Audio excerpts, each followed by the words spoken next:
through the house, not a creature was stirring, not even a mouse. The stockings were hung by the chimney with care, in hopes that St. Nicholas soon would be there. The children were nestled all snug in their beds, while visions of sugar plums danced in their heads. And Mamma in her kerchief and I in my cap had just settled down for a long winter's nap, when out on the lawn there arose such a clatter, I sprang from the bed to see what was the matter.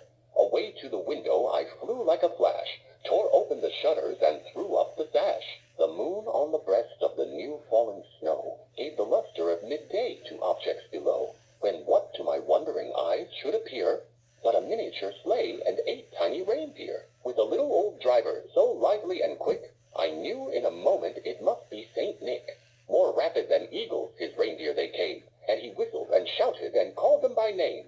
Now Dasher, now Dancer, now Prancer and Vixen, on Comet, on Cupid, on Donder and Blitzen, to the top of the porch, to the top of the wall. Now dash away, dash away, dash away all! As dry leaves that before the wild hurricane fly, when they meet with an obstacle, mount to the sky. So up to the housetop his reindeer they flew, with a sleigh full of toys and St. Nicholas too.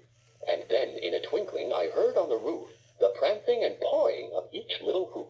As I drew in my head and was turning around, down the chimney St. Nicholas came with a bound. He was dressed all in fur from his head to his foot, and his clothes were all tarnished with ashes and soot.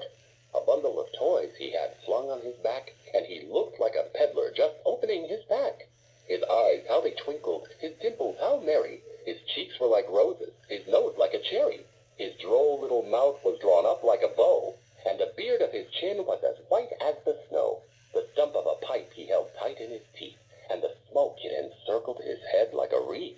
He had a broad face and a little round belly that shook when he laughed like a bowl full of jelly. He was chubby and plump, a right jolly old elf, and I laughed when I saw him, in spite of myself.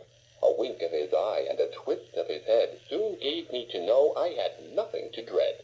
He spoke not a word, but went straight to his work, and filled all the stockings, then turned with a jerk, and laying his finger aside of his nose, and giving a nod, up the chimney he rose.